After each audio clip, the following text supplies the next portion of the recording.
Kembali lagi pada program Literasi Edisi Tim Teaching Mata Kuliah Komputasi Big Data. Pada segmen sebelumnya sudah kita menyimak materi ya dari Bu Riviana Arif terkait machine learning, di mana Big Data menyediakan volume yang besar, kemudian yang dibutuhkan oleh machine learning untuk melatih model ya agar bisa belajar secara otomatis. Nah, teknik-tekniknya pun tadi sudah dijelaskan, terdapat 3 atau 4 ya. 3 teknik ya, supervised learning, unsupervised, tadi ada semi ya sebetulnya. Kemudian ada reinforcement learning ya. Nah, untuk segmen kedua kali ini narasumber kita kedua yaitu Bapak Galih Permadi. Bapak Galih Permadi ini merupakan CEO dari PT Exquisite Analytics Indonesia, betul ya Pak ya? Sering disingkat dengan PT Exquisite AI ya. PT ini bergerak memberikan layanan berbasis AI dan data analytics khususnya di bidang kesehatan dan farmasi ya. Jadi kita tidak salah ya untuk mengundang Bapak Galih ini akan memberikan insight berupa pengalaman-pengalamannya ya terkait layanan-layanan implementasi AI pada bidang kesehatan. Baik, tidak berlama-lama kami persilahkan untuk Pak Galih untuk memaparkan paparannya, silakan. Terima kasih Bu Feni, Bu Vivi. Assalamualaikum warahmatullahi wabarakatuh. Waalaikumsalam warahmatullahi jumpa wabarakatuh. Pemirsa dan teman-teman UJ-TV. Jadi kalau teman-teman ada yang sudah ikut ya di sesi sebelumnya untuk yang terkait farmasi, sebagian materinya mungkin sifatnya akan menebalkan, hanya shifting fokus ya dari farmasi ke skop yang lebih luas di kesehatan. Jadi memang tadi yang seperti Bu Vivi sudah sampaikan terkait pengolahan data, saat ini kita sudah masuk di era bagaimana kita bisa memanfaatkan data-data itu kita dapatkan hasil prediksinya. Ya tadi ya bagaimana dengan supervised, unsupervised, semi-supervised maupun reinforcement. Nah sebenarnya hal-hal ini banyak sekali dimanfaatkan di industri dan salah satunya di industri yang memang kita berkecimpung yaitu di industri kesehatan. Selain farmasi, di bidang rumah sakit yang melibatkan kedokteran dan lain sebagainya.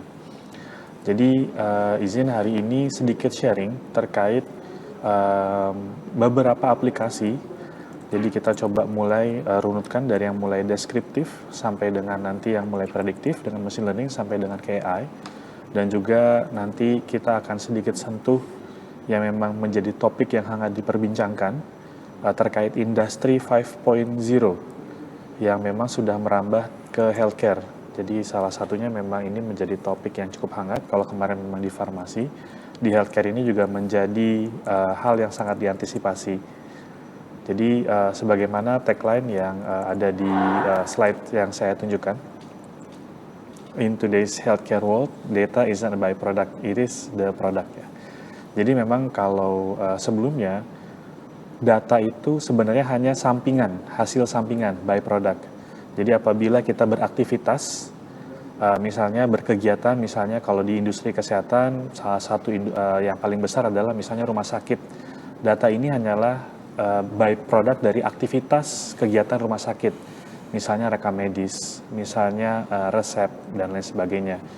Yang memang kalau kita lihat beberapa tahun ke belakang, baru beberapa tahun terakhir, khususnya memang harus diakui yang men-trigger adalah COVID ya, untuk dilakukan digitalisasi. Jadi sebelum COVID itu di tahun 2019, 2018, yang mana memang tidak terlalu lama, kalau kita ke rumah sakit itu masih banyak sekali kita lihat prosesnya itu manual. Jadi proses peresepan itu masih dokternya masih tulis tangan, kemudian proses rekam medis itu masih kita harus ke bagian rekam medis dan dapat folder yang secara fisik, yang dimana di situ tulisan tangan dokternya yang harus dipelajari ya secara historical. Jadi sebelum COVID itu sangat umum sekali kita temui level jangankan kita ngomong produk sampai ke level machine learning dan AI ya, bahkan ngomong digitalisasi aja masih di level seperti itu. Nah saat ini memang kita jadi banyak berbicara mengenai apa nih peluangnya, apa nih potensi-potensi yang bisa dimanfaatkan ketika industri lain sudah banyak memanfaatkan itu. Seperti manufacturing misalnya, kita bisa melakukan preventive maintenance, jadi kita bisa tahu kapan mesin akan rusak. Terus di perbankan kita bisa analisis credit scoring pakai machine learning, kita bisa prediksi apakah orang ini bisa diterima atau tidak aplikasi kreditnya. Dan banyak sekali aplikasi-aplikasi pengolahan data menjadi prediktif, menjadi machine learning, dan bahkan yang zaman sekarang AI dan Gen AI itu di industri masing-masing. Nah memang yang khususnya di Indonesia itu yang di industri healthcare ini cenderung cukup terlambat. Nah tapi memang di luar sana dan juga di Indonesia ini sebenarnya sudah mulai. Bagaimana tadi ya dimulai dengan digitalisasi, kemudian memanfaatkan teknologi-teknologi informasi, data, dan bagaimana nanti memanfaatkan prediksi sampai dengan AI. Nah, di dua sesi hari ini, harapannya saya bisa sedikit sharing dan mudah-mudahan membuka sedikit horizon cakrawala bahwa berpikir kita bahwa sebenarnya potensinya cukup banyak keluar sana, baik dari teman-teman yang memang peminatannya di teknologi, yang nanti misalnya punya passion di kesehatan, atau sebaliknya teman-teman yang di kesehatan yang memang punya peminatan di teknologi. Nah, jadi pertama, kenapa data itu jadi penting sekarang untuk healthcare? Tadi kita establish ya, konteksnya adalah bagaimana data itu sekarang menjadi produknya, bukan hanya sebagai byproduct yang kebetulan ya quote unquote memang harus tercipta dari aktivitas yang harus dilakukan. Kayak di rumah sakit orang berobat daftar gitu ya supaya nggak bolak-balik kita nginget-nginget sakitnya apa kemarin gitu ya, apalagi kalau sakit-sakit yang tertentu maka harus dibikin rekam medis. Jadi itu kan jadinya byproduct. Nah kalau sekarang ini jadi produknya. Jadi rekam medis itu di beberapa industri, bahkan beberapa startup itu banyak yang produknya meliputi terkait pemanfaatan rekam medis tadi.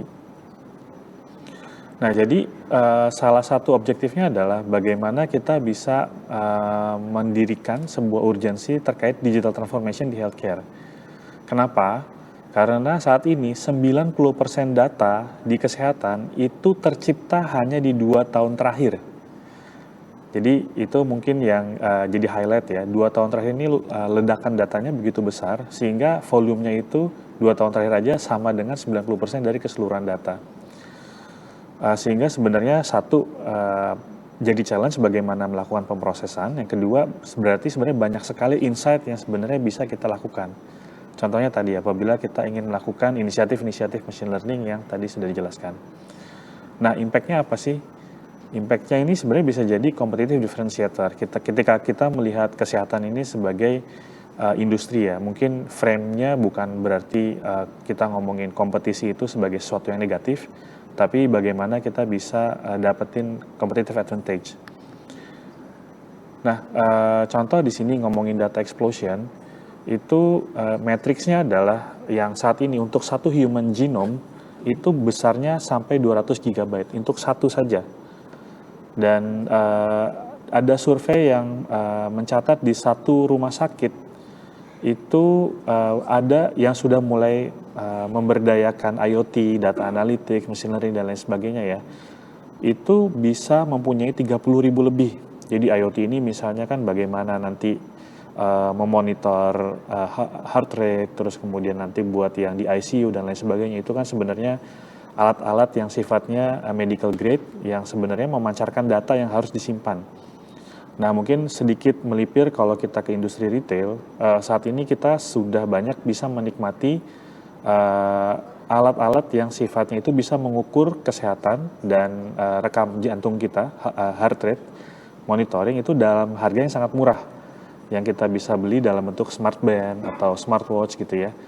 Jadi zaman dulu itu kita nggak kebayang kalau kita mau tahu detak jantung kita, beats per minute kita itu berapa, pasti harus ke klinik gitu ya atau ke rumah sakit. Sekarang pelari atau olahraga kita bahkan bisa mengukur sampai kalorinya berapa dan lain sebagainya, itu hanya dengan modal beberapa ratus ribu saja. Nah data-data ini kemudian terkumpul setiap hari dan apalagi kalau di rumah sakit ya, semakin banyak sekali data point yang sebenarnya muncul, semakin canggih IoT-nya. Artinya pertanyaannya bagaimana cara memprosesnya.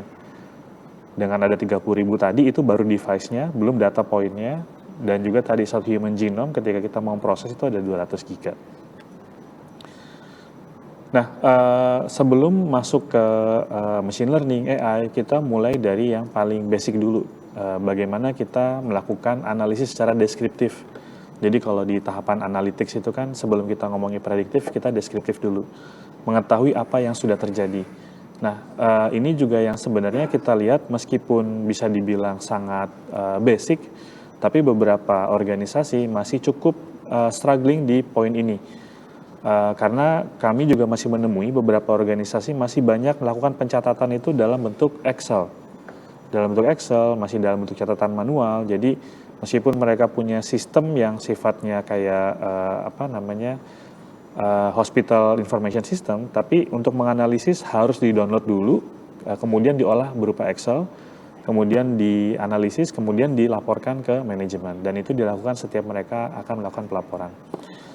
Nah, banyak sekali teknologi saat ini yang sudah cukup mature. Contohnya misalnya kita lihat Power BI, Tableau, MicroStrategy, cukup banyak di pasaran yang bisa membantu melakukan itu secara otomatis. Jadi kita bisa connect ke disebutnya ERP ya, ERP atau Transaction Processing System kita, dan nanti bisa dapatkan hasil yang updated terkait bagaimana organisasi kita bekerja, berperform gitu, performance-nya. Jadi seperti revenue-nya, jumlah berapa banyak pasien, siapa dokter yang paling produktif, dan lain sebagainya. Tujuannya apa? Supaya kita bisa mengambil keputusan dengan lebih baik. Karena sebenarnya banyak sekali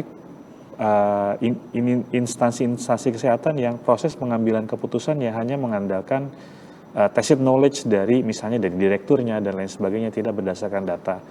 Jadi ini jadi foundation yang sangat penting, apalagi kalau kita mau ke machine learning, AI, healthcare 5.0, akan sangat susah apabila data-data yang sifatnya deskriptif itu belum bisa kita kumpulkan atau belum bisa kita sajikan.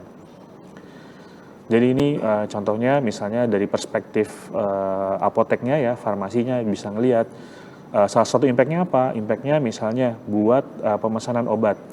Jadi kalau di manufacturing kita kenal ada yang namanya just in time, itu jadi mereka supaya kalau misalnya di otomotif gitu ya, produksi mobil, mereka bisa menyesuaikan demand-nya. Jadi produksinya itu nggak banyak nganggur di inventory. Kenapa? Karena kan jadi cost. Sebenarnya hal yang sama juga terjadi di industri kesehatan. Kalau rumah sakit terlalu banyak nyetok obat yang sebenarnya obatnya itu nggak banyak keluar, itu kan obat ada expiry date-nya. Dia makan tempat penyimpanan, ada cost-nya, harus laporan ke BPOM dan lain sebagainya. Itu ada cost yang tercipta di situ. Jadi pentingnya melakukan analisis seperti ini sehingga kita bisa lebih tepat sasaran, tepat guna dalam melakukan aktivitas-aktivitas dalam kegiatan kita. Nah, tadi ya kalau kita ngomongin evolusi analytics, itu kita bahas tadi yang simple, deskriptif, yang sebenarnya saat ini masih banyak yang berusaha menuju ke sana, tapi memang itu jadi harus cepat ke sana. Ini juga jadi peluang buat teman-teman di bidang IT, itu bagaimana kita bisa memanfaatkan kemampuan atau pemahaman kita dari bidang data, teknologi untuk membantu pembuatan data warehouse misalnya, pembuatan sistem informasi rumah sakit, koneksinya supaya datanya updated, dan lain sebagainya. Kemudian prediktif, itu tadi ya sempat sudah dibahas juga oleh Bu Vivi terkait machine learning, apa yang akan terjadi. Contohnya kalau di rumah sakit, penyakit apa sih sebenarnya akan mewabah dalam 2 bulan lagi. Dan itu adalah real case yang pernah kita kerjakan di salah satu rumah sakit yang kita ambil dari data rekam medis. Kemudian diagnostik, kenapa sih hal ini terjadi? Nah, ini juga salah satu yang jadi peluang AI muncul untuk bisa menjawab. Preskriptif, bagaimana kita bisa membuat ini kejadian gitu ya. Dan kognitif terkait AI, khususnya Gen AI yang bisa memberikan insight-insight. Nah, step-stepping evolusi ini yang nanti perlu kita rencanakan dan perlu kita buatkan roadmap-nya ketika kita akan mengarah ke healthcare 5.0 tadi. Nah, kemudian di fase selanjutnya ketika kita sudah selesai dengan deskriptif, kita sudah rapih datanya ya, kita bisa fokus ke bagaimana nanti bisa mendapatkan data-data yang sifatnya prediktif. Tadi contohnya misalnya bagaimana memprediksi penyakit yang akan mewabah sehingga perangkat medis, perangkat fasilitas kesehatan yang bisa disesuaikan dengan prediksi tersebut. Nah, kemudian juga bisa kita ngomongin aplikasi-aplikasi dengan penggunaan AI, dan ini juga sudah cukup banyak kita lihat contoh-contohnya. Misalnya pada ekstraksi atau analisis dari resep. Tentunya resep ini memang harus sudah bentuk digital ya, karena kalau kita harus baca tulisan tangan dokter itu cukup challenging untuk ekstraksinya. Kemudian contohnya tadi ya computer vision untuk cell analysis, diagnosis, itu yang saat ini masih mengandalkan kemampuan orang, itu bisa kita automate. Kemudian mencegah penyakit, deteksi penyakit kayak seperti kanker, tumor, dan lain sebagainya. Itu ada beberapa startup yang memang sudah memiliki hasil yang cukup menjanjikan yang ke arah sana dengan menggunakan machine learning. Nanti kita akan bahas jika waktunya memungkinkan. Nah, kemudian cloud itu juga memang sebagai salah satu enabler. Kalau tadi dibahas terkait big data ya, big data itu adalah enabler dari machine learning. Kalau sebenarnya kita sedikit lihat historical, machine learning itu kan sebenarnya teknologi yang cukup kuno kalau kita googling ya. Itu sudah muncul dari tahun, kalau saya nggak salah tuh 60-an atau 70-an, atau bahkan sebelumnya. Tapi kenapa saat ini mulai booming lagi? Karena pada saat itu computing power-nya itu memang tidak ada. Jadi kalau kita googling, itu komputer pertama yang RAM-nya itu hanya cuma beberapa kilobyte, itu besarnya bisa satu tembok ya, satu lemari gede. Jadi bayangin kalau kita mau lakukan proses machine learning itu cost-nya dan computing power-nya itu sangat mahal pada di zaman itu. Nah, dengan big data tadi, teknologi yang bisa memecah proses menjadi terdistribusi dan paralel, itu yang bikin proses machine learning jadi possible. Kita mentraining ratusan ribu data, puluhan ribu data, itu bisa lakukan dengan cepat ya karena tadi big data analytics tadi. Dan sebenarnya big data analytics tadi juga tetap ada challenge-nya. Kenapa? Karena let's say kita ngomongin big data analytics kayak contohnya teknologi yang cukup populer adalah Hadoop gitu ya, Apache Hadoop. Kita kalau mau bikin cluster harus beli server yang cukup banyak, misalnya 5 atau 6 atau 10, tergantung seberapa besar load kita. Nah, itu yang akan jadi challenge karena capital yang dibutuhkan cukup besar. Nah, dengan hadirnya cloud yang tadinya kita harus beli, kita jadi cukup sewa aja. Dan setelah selesai training itu bisa kita selesaikan masa sewanya. Jadi lebih fleksibel dibanding harus menyediakan uang untuk membeli perangkat server dan computing power-nya. Kemudian use case yang biasa banyak digunakan, at least di luar, itu terkait clinical trial optimization. Jadi salah satu yang biasanya dilakukan pada saat kita mau merilis obat itu harus ada uji klinis. Jadi perusahaan-perusahaan di luar terkait mungkin yang sangat sering didengar pada zaman COVID, yaitu ketika vaksin ya, dilakukan uji klinis itu harus cepat. Itu juga dibantu dengan AI, machine learning, dan bagaimana proses itu bisa diminimalisir dari human error-nya. Nah, ini sebenarnya salah satu use case yang cukup viral di beberapa minggu yang lalu, dan ini sempat diliput oleh Tempo, bagaimana AI bisa melakukan proses pengembangan obat dari mulai hipotesisnya sampai pengembangannya, dan yang harus dilakukan uji coba itu sampai ke obat itu beneran bisa jadi. Nah, jadi ada satu fase yang saya yakin teman-teman di kesehatan lebih ngerti ya, namanya yang di fase uji klinis yang namanya fase ILA, di fase yang cukup di ujung ketika memang sebuah obat itu layak untuk dirilis ke publik. Jadi ada sebuah startup yang namanya In Silico Medicine yang berbasis di Hong Kong. Itu mereka melakukan metode yang cukup breakthrough, cukup terobosan, yaitu dengan memanfaatkan AI. Yang tadinya proses untuk dari clinical trials, uji klinis itu cukup panjang sampai fase ILA, ini bisa dicapai hanya dalam hitungan minggu saja. Nanti kita akan bahas lagi terkait si In Silico ini ya. Kemudian use case yang berikutnya adalah pharmacovigilance. Nah, ini juga hal yang cukup banyak mulai dilakukan, bahkan saat ini kita juga sedang lakukan di salah satu instansi farmasi chain.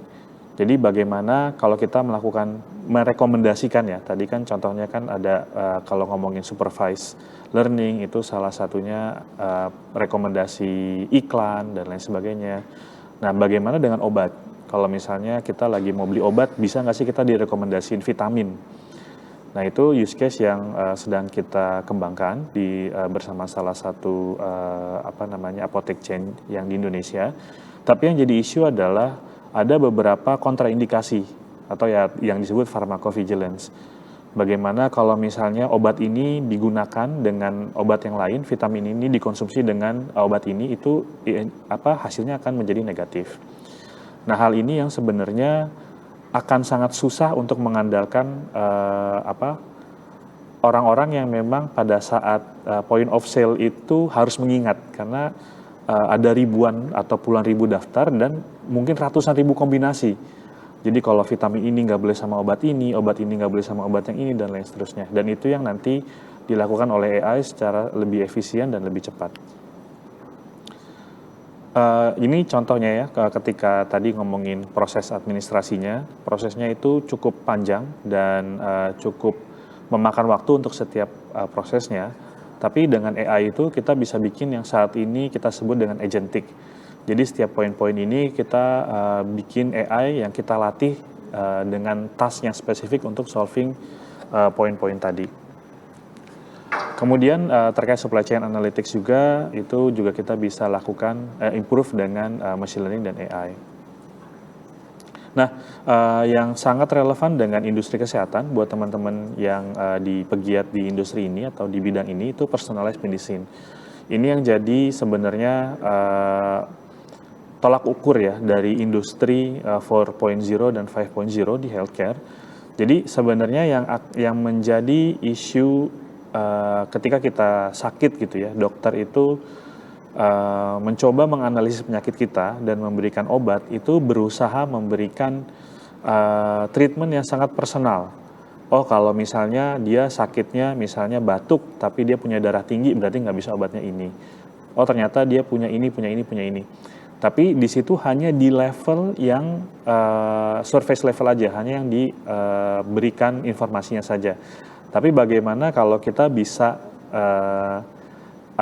dapatkan personalisasi di level molekuler, di level genetik kita, bahwa kita bisa tahu bahwa obat yang diberikan itu bukan cuma berbicara obat generik ya, tapi obat yang di pasaran, tapi khusus obat yang didesain untuk kondisi genetik kita. Karena kenapa? Saat ini sebagus apapun obat yang ada di pasaran, itu tetap ada kontraindikasinya. Jadi kalau teman-teman baca, di setiap obat ada kontraindikasi, dan setiap uji klinis juga sepertinya nggak ada yang hasilnya 100% ya, kalau saya nggak salah.